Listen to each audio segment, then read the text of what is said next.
selamat siang pemirsa semua. Apa kabar? Alhamdulillah.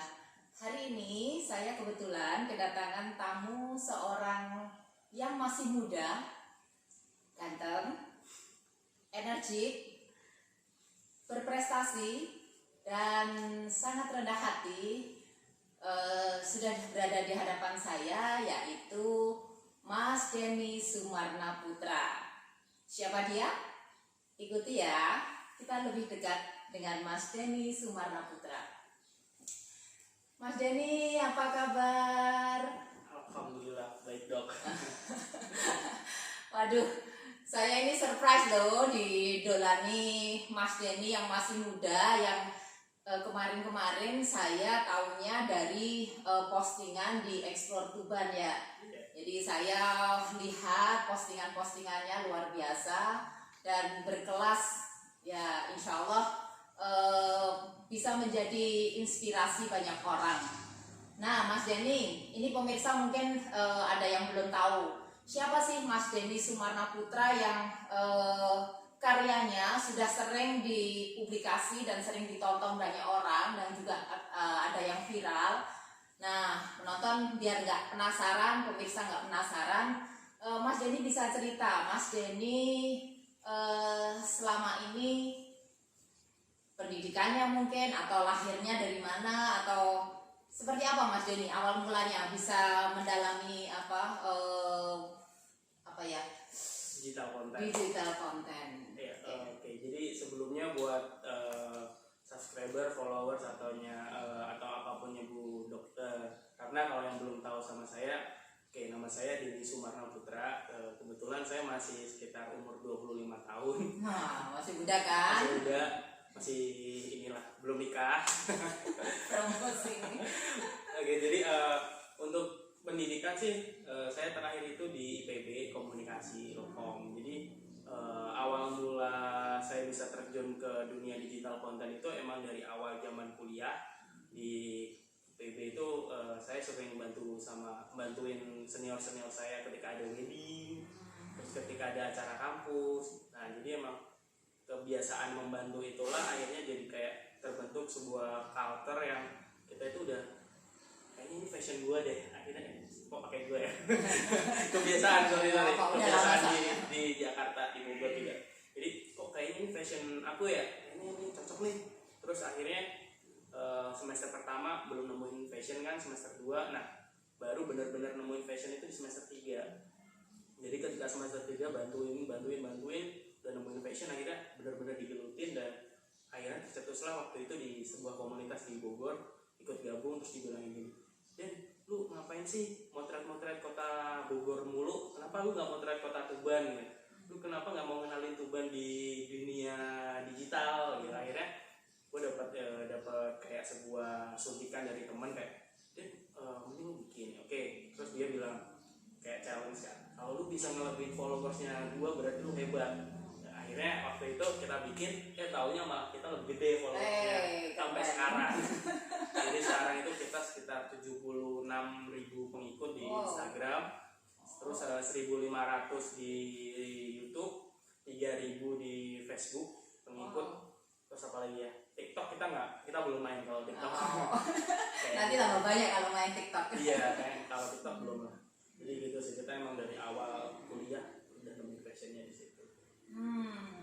Nah pemirsa, ini sosok muda yang mengejar mimpinya dengan giat untuk belajar di sana sini, tidak hanya mungkin di kampus ya Mas Denny. Jadi mungkin bisa diceritakan juga sampai perjalanan sampai seperti ini, Mas Denny pasti punya pengalaman di luar kampus dan kiat-kiatnya bisa sukses seperti ini. Sebenarnya kalau sukses itu kan relatif ya, tergantung dari sisi mana sih kita menilai sisi sukses itu. Kalau dari saya sih dari awal zaman SMA itu emang pengen punya kamera banget, tapi waktu itu kayak nggak mau minjem kan. Akhirnya kita nabung, saya nabung dari SMA itu kelas 1 sampai kelas 3 itu cuma kumpul sekitar 4 juta. Nah kameranya itu harganya 5 atau 6 juta gitu. Akhirnya tetap ditambahin sama orang tua. Terus jadi emang dari SMA kita aku udah pengen banget motret tapi nggak punya, ya udahlah ditahan. Nah Nah waktu waktu kuliah punya kamera, bantu-bantu nih teman-teman senior yang wedding, mulai bantu-bantu dari kuli angkut lighting, terus bawain kamera. Terus ketika kalau di wedding itu biasanya yang bosnya itu dia nggak mau ambil makanan, kita yang ambilin kayak gitu, kita yang ngarahin gaya. Jadi emang terjun dari bawah sih bisa sampai sekarang. Terus kayak kalau jalan-jalan itu emang fashion dari SMA, sering jalan-jalan, terus nggak taunya sering bikin konten pariwisata, taunya banyak yang suka. Terus sempat kerja sama bareng Miss Tourism Internasional, Miss Eko. Keren, Terus keren. di Jakarta juga, di DKI Jakarta, kita di Tuban juga pernah sama DPR juga, Kapolres. Terus banyak sih klien kita, lumayan. Ada di Maluku Utara juga kita pernah, bule juga.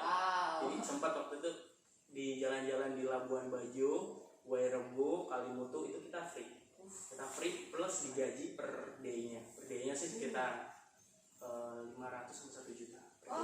Keren ya, udah dapat jalan-jalan, dapat bonusnya lagi. Ya jadi kalau misal 10 hari ya tinggal dikaliin aja. Dan itu bawa bersih sih kita. Itu rate termurah deh, karena waktu itu saya emang komen sama senior saya juga di Bali. Kalau saya mungkin sekitar 500 sampai 1 juta, kalau senior saya itu 2 sampai 3 juta per day-nya. Jadi bisa dibayangin kalau misalnya itu klien dapatnya dari saya sendiri langsung tuh gede, tapi karena kliennya dari senior saya cuma dapatnya segitu. Tapi ya kalau 10 hari ya lumayan sih. Ya lumayan lah, belum nikah udah dapet gaji segitu ya. Iya, Next lah, insya Allah next itu Mas Dedi pasti dapat ini sendiri ya, yang lebih gede lagi. Nah pemirsa, bisa ditarik kesimpulan bahwa sesuatu harus diperjuangkan. Tidak ujuk-ujuk ya, semua ini tidak ujuk-ujuk, tapi perlu proses dan perjuangan. Dan pesan yang saya tangkap dari Mas Denny, mulailah dengan yang kecil dulu, tidak harus langsung meloncat, dan mau belajar kepada siapa saja.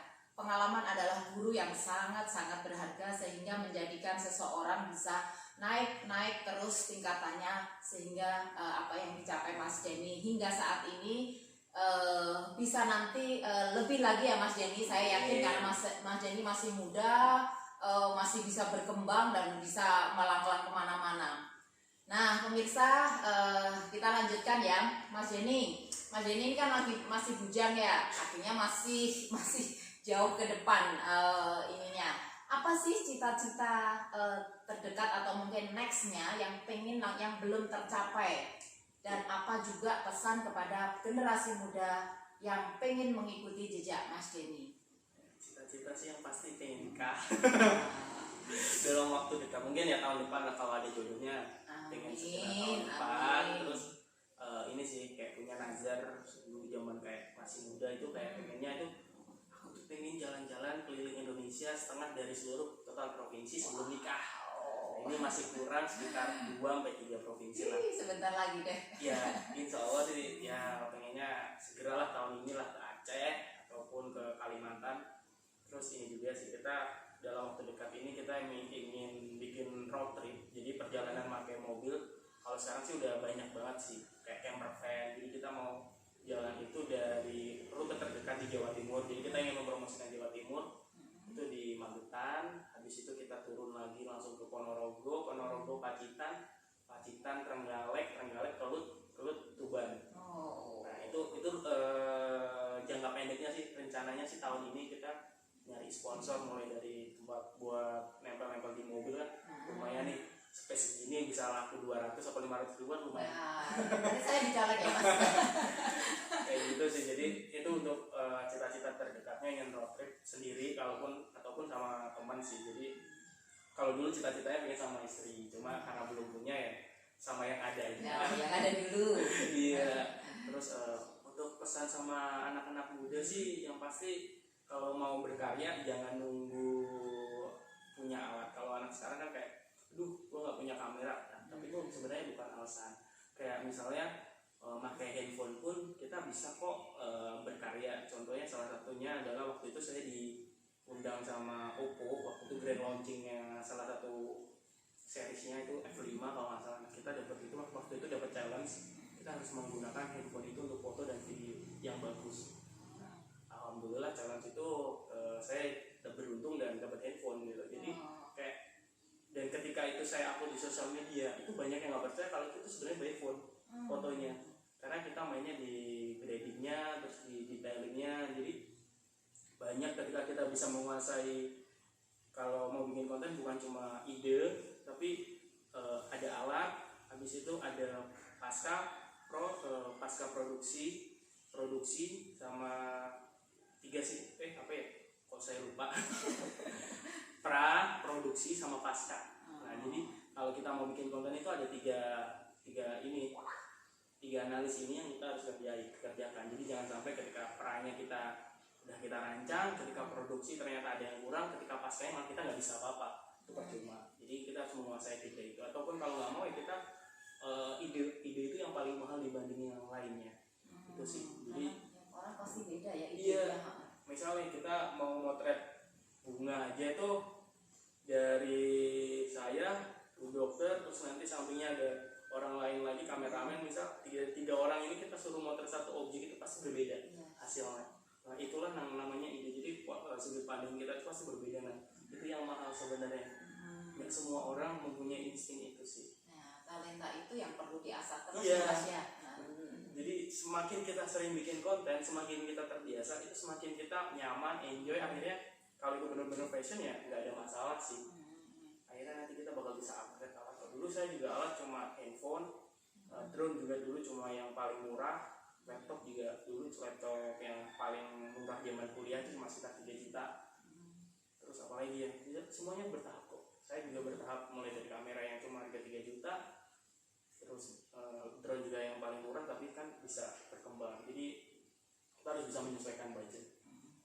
Artinya pemirsa jangan terpatok dengan alat, jangan terpatok dengan fasilitas, tapi berusahalah untuk memaksimalkan apa yang sudah ada dengan kreativitas dan tentunya selalu belajar ke senior. Nah seperti Mas Denny ini insya Allah orangnya welcome, jadi siapapun mungkin bisa belajar ke Mas Denny, mungkin ngobrol-ngobrol atau sharing-sharing ya Mas ya. Nanti insya Allah Mas Denny tidak pelit ilmunya. Nah pemirsa, Tuban mempunyai sosok muda seperti Mas Denny ini, dan saya berharap Kota Tuban bisa memanfaatkan potensi yang luar biasa ini, karena saya lihat di luar sana, di provinsi, mulai Jakarta, hasil-hasil karya dari Mas Denny ini sudah sangat viral dan sudah banyak yang menikmati hasilnya. Nah terakhir Mas Denny, apa pesan singkat Mas Denny untuk generasi muda, khususnya generasi muda di Tuban? Yang pasti jadilah diri sendiri dan harus bisa bekerja sama, karena poin penting dalam kehidupan adalah bekerja sama. Jadi di sini tuh kita harus bisa bergotong royong satu sama lain, harus saling bisa melengkapi dengan orang tua, harus sering kolaborasi, karena sekarang itu adalah eranya kolaborasi. Jadi ketika kita nggak berkolaborasi ya kita udah ditinggal sama generasi yang lain. Jadi generasi kolaborasi antar generasi muda, milenial ataupun kolonial. Oke, itu pemirsa semua, khususnya anak muda yang pengen mengikuti jejak dari Mas Denny Sumarna Putra. Tadi sudah diberikan kiat-kiatnya, kemudian pesan-pesannya. Nah, yang pengen lebih dekat lagi, yang pengen bisa belajar lebih banyak lagi dengan Mas Denny, mungkin nanti bisa mengunjungi kontennya Mas Denny, Explore Tuban ya Mas, atau mungkin bisa langsung menghubungi Mas Denny. Nah Mas Denny, hari ini kan saya sudah mengikuti nih syutingnya Mas Denny membuat video klip. Kebetulan kan kita seharian ini. Nah pemirsa pasti menunggu kan, apa sih karyanya video klip Mas Denny yang akan segera launching? Nah kita tunggu ya Mas Denny. Apa Mas Denny bocorannya? Bocorannya sih punya pantai, Iya. terus ada masjid. Oke, kita tunggu ya. Saya sendiri sudah penasaran pemirsa, dan insya Allah keren karyanya Mas Denny.